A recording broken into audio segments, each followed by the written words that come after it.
tonight on the Health Entrepreneurs FX panel I just participated on, one of the speakers said something that hit me so deeply, and I want to share it with you, and what happened when I stopped taking money from the wrong people. What Chris Winfield said, he said our whole business changed when we stopped taking money from the wrong people, and I remember when we stopped doing that and how meaningful it was, how much changed, but I also remember the pain and suffering of doing the opposite.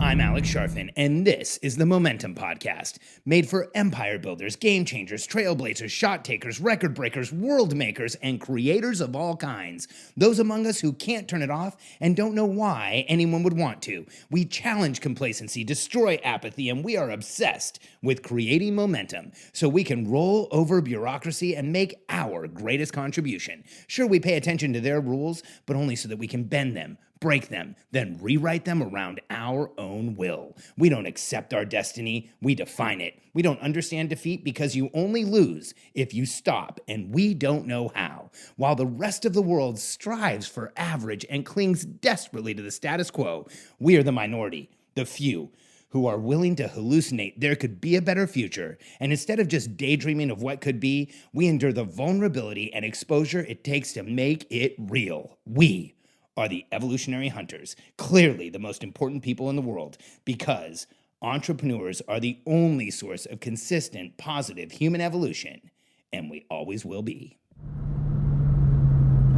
There is a significant amount of pain and suffering that you will endure as an entrepreneur by taking money from the wrong people. And this is something that I know very deeply and very personally because I've been in the lane where I was taking money from the right people, and then I've been in the events where I spoke in front of an audience where I took money from the wrong people, and I remember just how painful and how much work it was, because here's what that means. When you first start out selling stuff, you're going to want to sell everybody. You know, when Katie and I had the certified distressed property expert designation in real estate, when we started out, I walked into a real estate office. I was saying everything I could to get everybody to buy the product, and early on it worked because I didn't share any of this is why you shouldn't buy the product. I only told them all the benefits. I didn't tell them what work it was or what they were going to have to do. And so at the beginning it worked because I was getting early adopters. But as soon as I started getting other than early adopters, agents were complaining about how hard it was. I was taking money from the wrong people. And we didn't get many complaints in that product. In fact, we sold almost 50,000 units. And online there's maybe one or two, or there's not a lot of complaints that you can even find.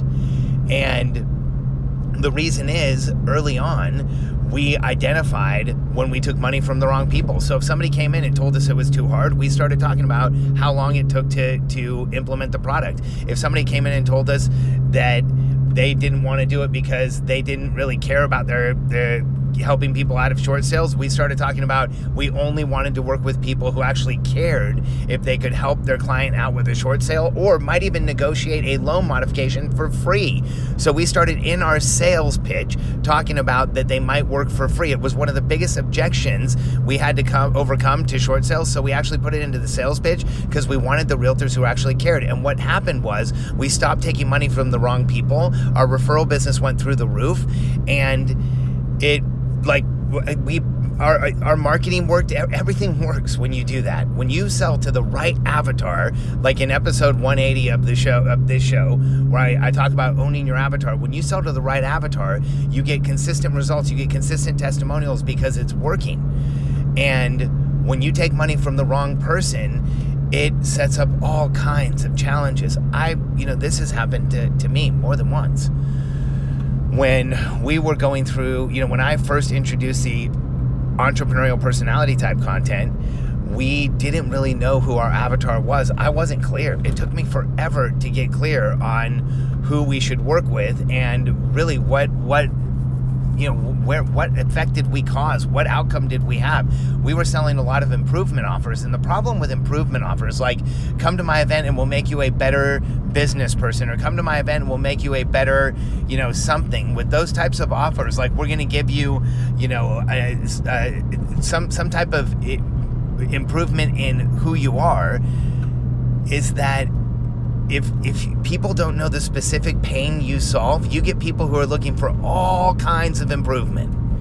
And I used to do events where it was improvement offers. I would tell entrepreneurs, understand yourself better, stop limiting behavior, and create momentum. And I would get everything from CEOs of $50 million companies to people who are just starting out. And then I would try and teach all the same content. And what would happen is sooner or later, there would be some type of a discussion or comment or something, a question usually that I answered, where I lost most of the room.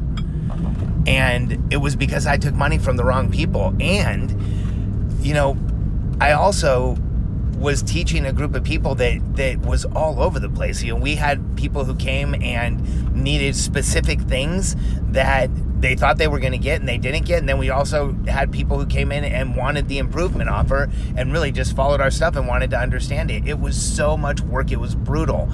And also what happened was we had people who came and then didn't understand what it was and left.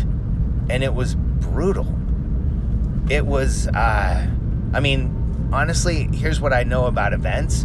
The people who came and sat through the first couple hours and it wasn't for them, it was graceful of them to leave.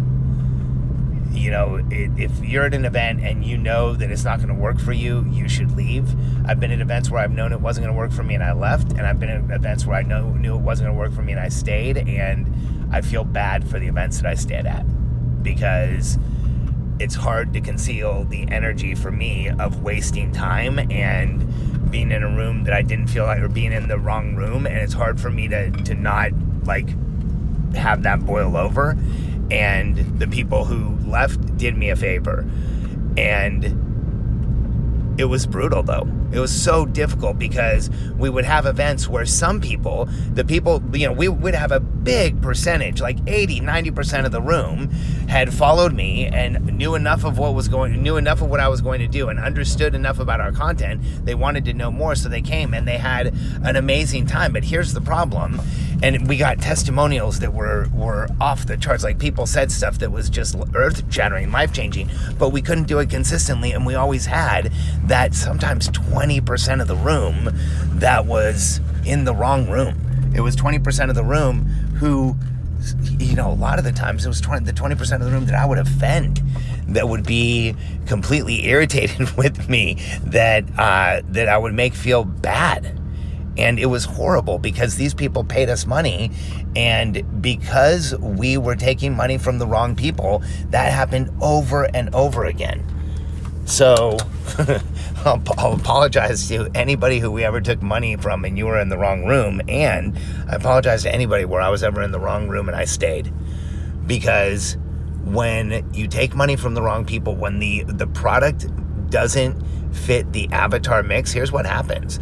When you sell the wrong person, the product doesn't have the effect that you want to have. When you sell the wrong person, they have a hard time getting the product result that you are offering or that you promised. When you sell the wrong person, they end up disgruntled and frustrated. And, if somebody gets into your course or your experience and they don't feel like it helped them, that is really difficult for entrepreneurs. And entrepreneurs have a hard time concealing that. So when you take money from the wrong person, they will often be disruptive in a community, in a class, in a group, in any type of environment. And I know when we stopped doing this, everything changed. And here's how you go about doing this. You have to back up in order to take money from the right people. You have to decide first, who is it that you are selling a product to and creating an outcome for? Who is that? And identify that person so that you can exclude everybody else. And then once you've identified the person that you're going to work with, you polarize your messaging so you only get that person. We're about to put out a report that people can download for free. It's a lead magnet.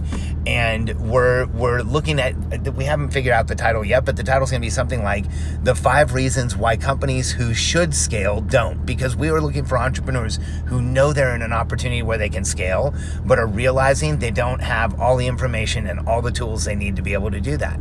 So we're trying to attract just that exact person who's growing a business and growing a team.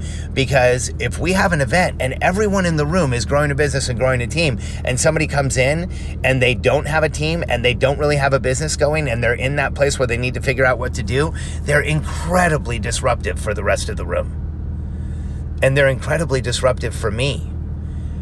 And so we are really clear on who we want in the room, and that's who I talk to, that's who I message to, that's who I want to hear me, and that's who we want to have come to get into our programs and come to our events. Because we don't just sell coaching, we sell communities.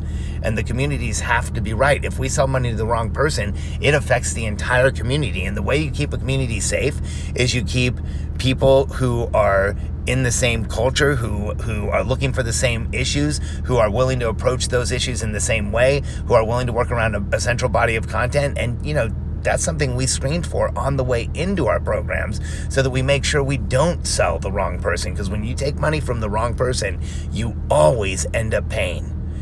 And I've been in the situation where I've gotten on a sales call and I've felt uncomfortable, and I've been excited about making the sale and telling my team about it, and we sell the person, and it's always the person who complains.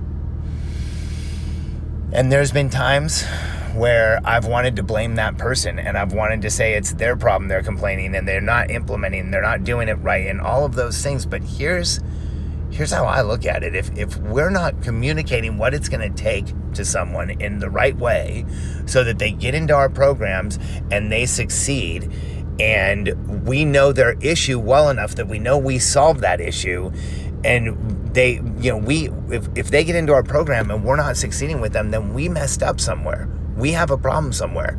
I used to want to blame other people, but now I know it's us. Because here's what happens when we find the right avatar, when we find the entrepreneur we're looking for, and then we tell them things like, well, it's going to take a half hour a day for the first 30 days, business days, so 10 hours over the first 30 days to get to the place where you're on your strategic direction call with us.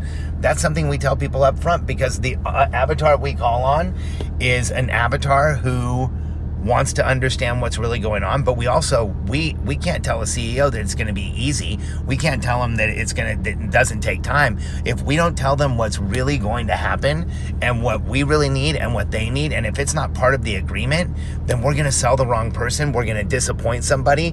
So we share the entire experience, where we share what we feel we need to in the experience, so that we know we're selling the right person. And if you're having challenges scaling, or if you're having trouble with the wrong person in the room, or if you're not having the right person line up and be referred to you or call you, the issue may be that you're selling the wrong person. I know that in the times in my career where I've sold the wrong person, it hasn't been challenging.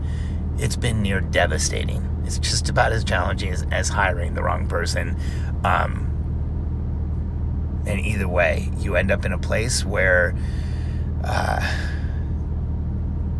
you have to take responsibility, fix the process, and make sure that it doesn't happen again. Because if you can eliminate that as a liability, you'll grow and scale your company far faster when you're attracting the right person, looking for the right outcome, and you're getting consistent results. It took me forever to figure that one out. Don't let it take you forever to do the same. If you're interested in getting more information from us, join our Facebook group at Billionaire Code on Facebook. It is a free group. There's 3 questions to join. Please answer all 3 and we'll make sure you get approved. It's where we share information. There's some really interesting conversations among entrepreneurs. It's absolutely free. So if you are growing and scaling a business, go to Billionaire Code on Facebook, and don't just join the community, participate. I look forward to seeing you there.